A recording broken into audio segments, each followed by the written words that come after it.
This week on Africa Weekly, we head to Madagascar, where activists are pushing for abortions to be made legal. And then we move to Liberia, where a declining economy is having serious consequences for the country's hospitals. But first, let's take a look at the stories that made the headlines this week.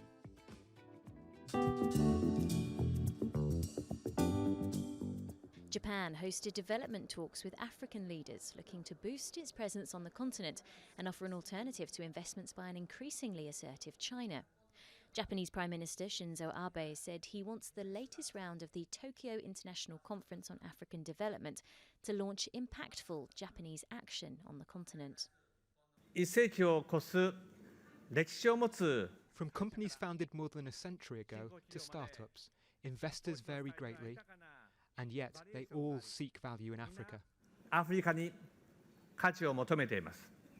This comes against a backdrop of expanding investment by China, which announced $60 billion in development funding for Africa last year. The bodies of 5 migrants, including a Moroccan child, were recovered off of Libya's coast on Tuesday, while up to 20 others were missing after a Europe-bound boat sank. 65 migrants, mostly from Sudan, were rescued off of Coms, a town 120 kilometres east of Tripoli. After the boat sank, it was over. People were scattered everywhere. I brought my 2 children to the surface. I wanted to save others who were in the water, but the boat had totally sunk. I couldn't save them.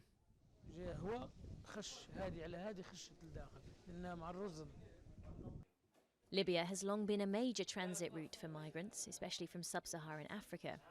People traffickers have operated with impunity in the chaos that followed after the 2011 uprising, which toppled and killed dictator Muammar Gaddafi.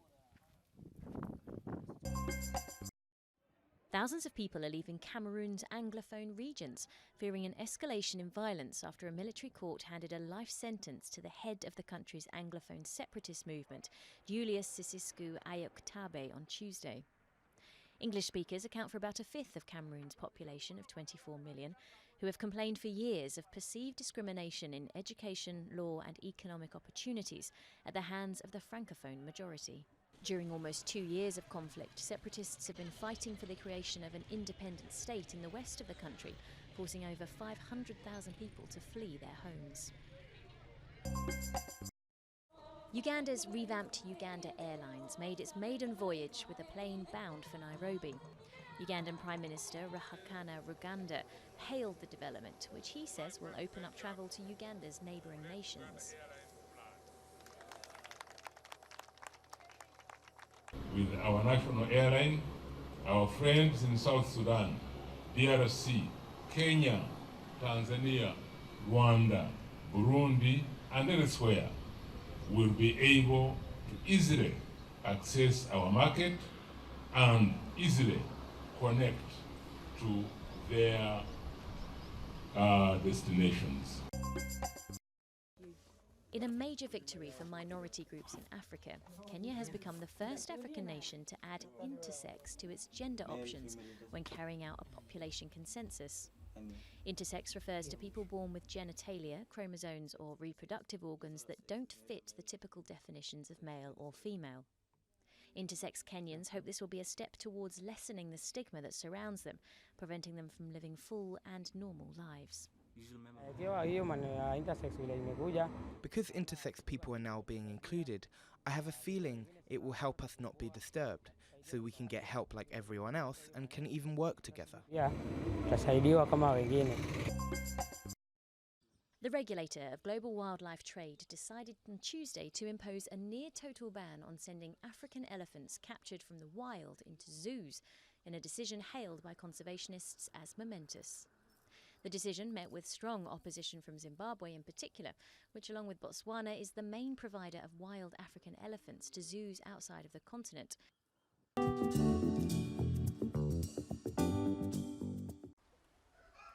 At the bottom of a public garden, Volasiana has hidden a terrible secret. 8 aborted fetuses are buried here, all of them hers, as well as a baby killed after it was born premature at 7 months. Once the baby was out, the midwife put it in a bag. It carried on moving for 10 minutes, and then it stopped. The mother of 6 says she's frequently raped by her husband. She fears for her life, but there are no laws to protect against domestic sexual violence. When he needs me for sex at any time, I have no choice but to sleep with him, because if I refuse, he will kill me. In Madagascar, abortion is punishable by 10 years in prison, even for victims of rape. Contraceptive methods are available, but with her precarious working situation, Volasiana still struggles to access them. I don't have time to go see a doctor. I'd have to stop working to go and be prescribed the family planning. And if I do that, I might lose my job.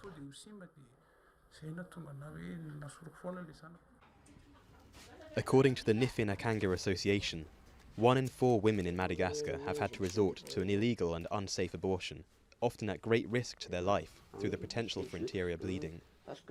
These are often carried out by underqualified practitioners, such as Lucy, a retired nurse who wishes to remain anonymous.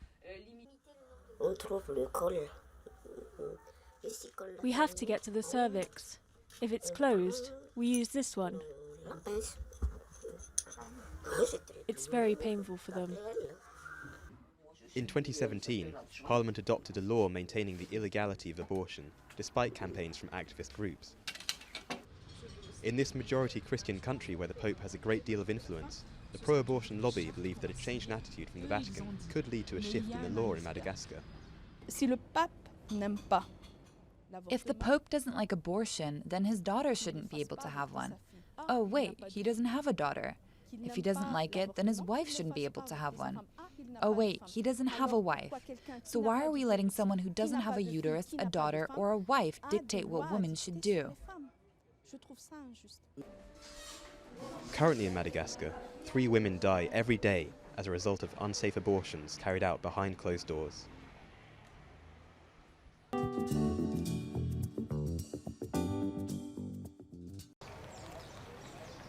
Phoebe Hospital in Liberia's Bong County is the country's second largest hospital. 200 beds, 7 doctors, and an average of 2,500 patients to treat every month. It's a tough ask at the best of times, but when you factor in the medication shortages afflicting Liberia, the situation becomes even more challenging. And the government will help us to bring medicine for us, to help us to improve our center hospital, because this is the only hospital we're depending on in the whole area here. The half-empty shelves illustrate the hospital's financial difficulties. With $300,000 of debt, the electricity supply is frequently cut off, and patients are often turned away.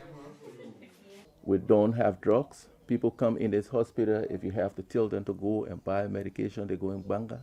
Sometimes, by the time they leave and go Banga and come back with medications, their relatives are already dead. An inflation rate of 22% adds to the woes of Liberia's medical sector, still reeling from a deadly Ebola outbreak between 2014 and 2016.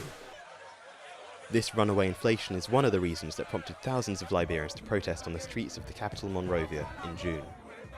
These ongoing difficulties in the Liberian economy and medical sector are set to be a key test for President George Weah.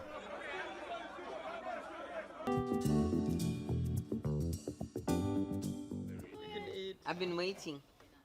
When it comes to ice cream, everyone has their traditional favourite, but a Zimbabwean-born scientist is shaking all that up by making ice cream with uniquely southern African flavours to celebrate regional cuisine and produce.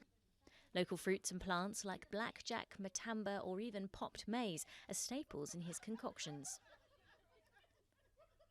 I would say my main hope for this project, and I see it as a project and less of a business, is to challenge how people interact with their food and other people's food, because there's a lot of othering in our differences when it comes to diet and the way we eat.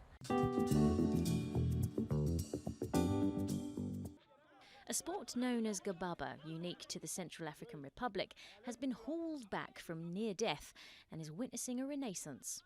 2 teams confront each other on the dusty sports field, wielding roughly cut sticks to whack a homemade puck at high speed. Once played widely in streets and villages, gababa, like so many other aspects of life in the Central African Republic, became a victim of the unrest that broke out among the country's mosaic of ethnic and religious groups. But players hope its resurgence is here to stay. That's all from us at Africa Weekly. Until next week.